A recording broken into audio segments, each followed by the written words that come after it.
Cada vez que tú lanzas una palabra negativa, genera un cristal en tus células. La epigenética dice que en medida de las células que nosotros vamos creando, las vamos heredando. El ADN se hereda.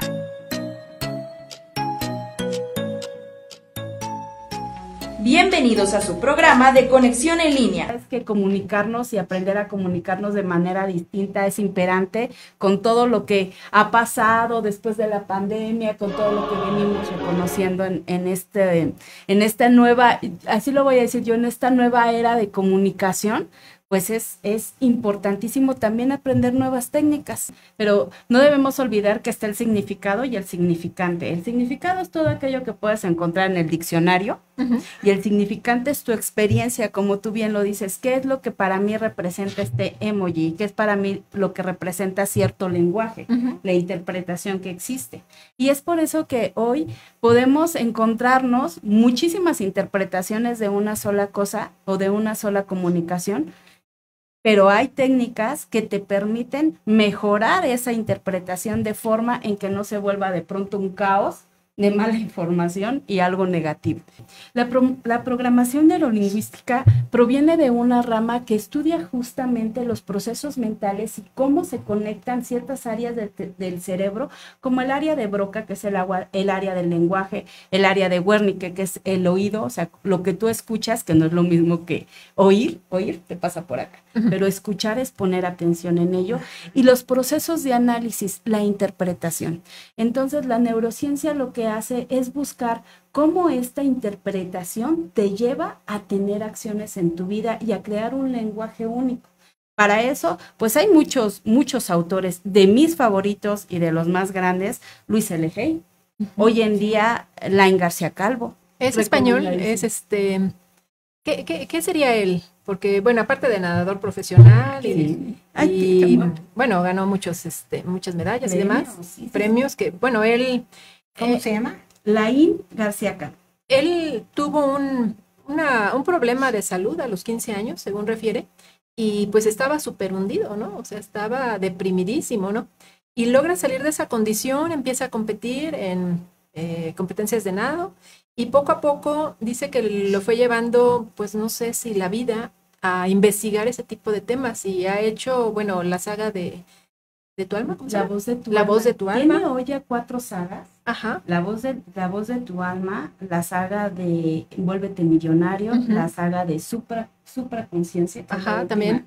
La última que sacó, y la saga de, no recuerdo el otro, pero algo de sabiduría. Sí, algo así. Secretos Revelados. 4 sagas. Y te va llevando, ¿no? O sea... De mis favoritos. Sí. Muy recomendable. Escriban ahí, vamos a hablar de autores que te van a permitir justamente aprender de la programación neurolingüística. Porque como lo dice su nombre, programación neurolingüística. Es decir, aquellos programas, aquellos paradigmas, aquellos pensamientos, si lo quieres ver de forma más sutil, aquellos pensamientos que traemos, que hemos aprendido, cómo los manifestamos, cómo los hablamos y cómo esto tiene un impacto en nuestra vida. Y tiene impacto, como bien lo dice el tema de hoy, hasta en tu salud. ¿Por qué? O sea, no sé, bendecir a alguien o decir algo inapropiado puede afectar a la otra persona, o depende del oyente, o sea, depende de lo que, como te estés sintiendo en ese momento, a lo mejor la misma expresión que dice una persona, para algunas se le resbala, como dicen, y otra puede afectar hasta la autoestima. O ¿cómo funcionaría esto del poder curativo? Hay varios factores, pero hoy lo vamos a enfocar a la neurociencia. Hay por ahí un experimento que yo les pediría que se dieran tiempo de verlo, y es el autor, científico se apellida Emoto. Ahorita me voy a acordar de su nombre, pero este científico japonés lo que hizo fue un experimento a donde puso en petriles gotas de agua de diferentes áreas geográficas y las metió a Masaru Emoto, perfecto. Masaru las metió a temperaturas bajísimas. Aquí el experimento radicó en que a cada una de esas gotas les puso palabras distintas. Desde palabras positivas como es la paz, el amor, la armonía, el te amo, te quiero, hasta palabras negativas, como es el odio, no se me ocurren ahorita muchas, las he bloqueado de mi lenguaje y luego veremos por qué, pero ya no existen, ¿no? Ya no existen para mí, pero bueno, todas las negativas que algún momento te puedas por ahí encontrar, groserías, y guerra y cosas así. Entonces, este experimento lo que demostró es que en medida de la palabra se formaban ciertos cristales dentro de las gotas, ¿vale? Y estos cristales iban desde cristales hermosos, según la palabra, el amor era un cristal hermoso, extenso, diametral, muy bonito, hasta cristales que no tenían ni forma, deformes, en caos, dependiendo la palabra. El del odio, pues era un cristal muy feo. ¿Qué demuestra? Que nosotros como seres humanos somos el 70% agua. Nuestras células están conteniendo esa agua. Entonces, cada vez que tú lanzas una palabra negativa, genera un cristal en tus células. La epigenética dice que en medida de las células que nosotros vamos creando, las vamos heredando. El ADN se hereda. Entonces, si vamos a un tema más profundo, imagínate sistemas sociales a donde existe un lenguaje de caos, un lenguaje de violencia, un lenguaje de destrucción. ¿Esto puede ser grupal? Generaciones, claro. O sea, como sociedad, por ejemplo. Claro, ¿qué generaciones vamos creando? No es casualidad que la violencia hoy es el reflejo de un lenguaje no bien aplicado, y lo digo así, de hábitos y pensamientos negativos. Entonces, ¿cómo podemos mejorar los sistemas sociales? Primero, desde tu trinchera, investigando cuál es aquel lenguaje, aquellos pensamientos que primero te dices a ti. Y ahí entra la autoestima, tu diálogo interno. Tu diálogo interno. ¿Y cómo revertirlo? O sea, porque, a ver, empiezas con tu persona, pero estamos hablando de una comunidad, es algo muy extenso y puede ser que todos estén pensando cosas negativas. Y hay 3 optimistas o 3 personas pensando en lo bueno y vamos a transformar al mundo y demás, ¿no? Y si hay más gente en el polo negativo, el positivo, o sea, ¿cómo revertirlo? O sea, ¿cómo? Okay. O empiezas con una gotita y a cambiar el entorno más cercano. Exactamente, tú acabas de dar la respuesta, Olivia. Empiezas en tu entorno, en tu círculo nuclear, que es tu familia. Desde ahí se empieza. Y bueno, tenemos grandes inspiradores, grandes hombres y grandes mujeres como Gandhi, como la Madre Teresa de Calcuta, que desde su trinchera, desde su creación para los demás, desde lo que vinieron a dar, empezaron a crear un círculo y mejorar la vida de los otros. Ahora, primero tienes que darte cuenta cómo se crean estos pensamientos. De los 0 a los 6 años, un niño es como una esponjita. No tiene pensamiento crítico. Es decir, todo lo que ve y todo lo que escucha lo absorbe como una esponjita. Para él es verdad, es válido. Ya sea bueno o malo. Ya sea bueno lo que sea, lo que escucha, lo que ve. Claro. En esa edad nosotros aprendemos a través del VAC, que es lo visual, lo auditivo y lo kinestésico. Entonces, no hay pensamiento crítico. A los 7 años entramos a una experiencia. Entramos a la primaria, conocemos amiguitos, empezamos a crear nuestra propia experiencia. Entonces, a los 7 años ya empieza a crearse, a formularse el cuestionamiento.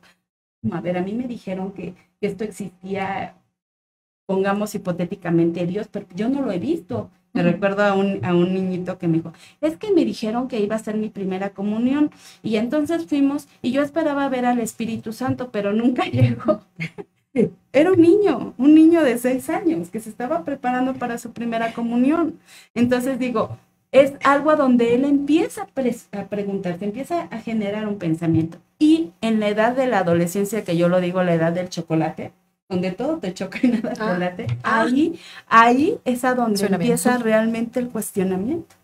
Porque todo te choca y nada te late, porque ahí el pensamiento crítico ya viene de lo que aprendí, de lo que me dijeron, pero además de mi experiencia. Y entonces el pensamiento crítico empieza en esa edad, de los 11 a los 18, y en los hombres hasta los 21. Hasta los 21. Y no sé por qué todavía este experimento donde dicen, ¿por qué los hombres tardan más en madurar? No es cuestión de madurez, simplemente los procesos mentales, la fijación y la antropología nos dicen que ellos tienen una estructura diferente, pero es natural, ¿vale? Entonces, ahí entra ahí entra el cuestionamiento, ahí es cuando alguien dice, a ver, tú me dijiste que existía un Dios, este Espíritu Santo, pero yo no lo veo, y entonces, ¿cómo lo asimilo en mi vida? Entonces, si existe, no existe, y ahí vemos, en esa etapa, vemos mucha rebeldía, porque es el momento de aclarar dudas. Yo lo manejo así con mis pacientes. Ok, si esto te está causando ruido, vamos a aclararlo. Busquemos información. Y al buscar información, es como el vaso del agua. Imagínate que tenemos aquí un vaso con refresco. Y dices, bueno, Lid, ¿cómo cambio este refresco? Bueno, échale agua natural. Va a llegar un momento en que ese refresco ¿Va a salir? va a salir, se va a desbordar y se va a llenar con agua natural. Igual, en tu cabeza va a llegar un momento en que si tú le metes información que tienes acá, se va a vaciar y te vas a llenar de nueva información. Pero es con el tiempo, porque bueno, si estamos hablando que una de las etapas más conflictivas sería, o difíciles sería de los 11 hasta los 17, 18 años, o hasta los 21 si son hombres, o sea, dependiendo de las circunstancias, y a lo mejor ahorita están en conflicto con el mundo, ¿no? No se entienden con los padres, con los maestros, con los pares, y de repente pueden estar viendo algo que no está sucediendo. O bueno, a lo mejor sí, en su mente, en su manera, en su perspectiva que tienen de la vida, pueden estar percibiendo alguna situación, algo que está pasando en su salón, por ejemplo, y de repente, pues con los maestros dicen, no, pues yo no lo dije así, el compañerito tampoco, pero hay una interpretación que es propia, pues, de la edad, ¿no? Y ese conflicto, bueno, algún día terminará, Ok. Hablando o lo vas a arrastrar toda la vida y ya vas a llegar a los 60 y... Hablando un poquito de este ejemplo que tú comentas, que definitivamente hoy en las escuelas te puedes encontrar con estas situaciones, y cuando voy a dar conferencia en mi CENIT, es que por un lado ya estamos los maestros limitados. Claro, la educación antes el maestro era la autoridad. Sí. Hoy no. No, ya no. CENIT, por un lado, tú ya no le puedes llamar la atención, ya no le puedes decir, ya no, por esto. Y por otro lado, vemos una diversidad de pensamiento, porque también hoy la digitalización les permite a ellos tener información de todos lados. ¿Cómo hago yo esta media que tú estás diciendo? ¿Cómo llego yo a que esa persona sea objetiva, que yo lo sea también y que la mamá lo sea? ¿Cómo llego a esta situación? Bueno, primero, desde el punto de vista de reconocer que cada cabeza es un mundo y que en esa interpretación de cada quien debemos empezar a dejar de decir, estás mal o estás bien. No, esos son los paradigmas, que son los pensamientos que rigen tu conducta. No quiere decir que estés bien o estén mal. Simplemente debemos nosotros en estos paradigmas, en tu paradigma, en el tuyo y en el mío, conciliar algo que no sea funcional para los tres. ¿Cómo? Con una información objetiva. Es decir, ahí te vas a herramientas externas. Es muy importante saber que la programación neurolingüística sí habla de lo que tú traes aquí, de cómo lo hablas, porque te lleva a un accionar, pero también habla de que hay información externa que te permite justamente regular esos pensamientos, esos paradigmas y aprender nuevas formas funcionales. ¿Qué es lo que venimos haciendo todos los días? Cuando tú trabajas con tu autoestima, cuando tú trabajas con tus pensamientos y con tu ser, puedes relacionarte de manera diferente. Hay una frase que dice, cambia tu manera de ver el mundo y el mundo va a cambiar. El mundo cambiará. Sí, porque, bueno, hay otra teoría holística, podríamos llamarlo, para englobarlo todo, holística, dice, todo es vibración, todo es mente. Si tu pensamiento tiene una vibración alta, vas a modificar tu entorno, empezando desde tu persona, ¿no? Claro. Tu diálogo interno tiene que ser positivo para que puedas cambiar. Pero primero tenemos que darnos cuenta de dónde partimos. Te platicaba Linda que una de las técnicas de la programación neurolingüística es la catarsis, es a sacar lo que tienes, decirlo. Yo escribí un libro haciendo catarsis. Y ahí en ese libro exponer desde dónde parto, dar cuenta, no desde el juicio y la crítica, no desde el estás bien o estás mal. No, simplemente así lo aprendiste. Todos somos resultado de nuestros aprendizajes. Gracias por escucharnos. No te pierdas la próxima emisión de Conexión en Línea Unión Campesina.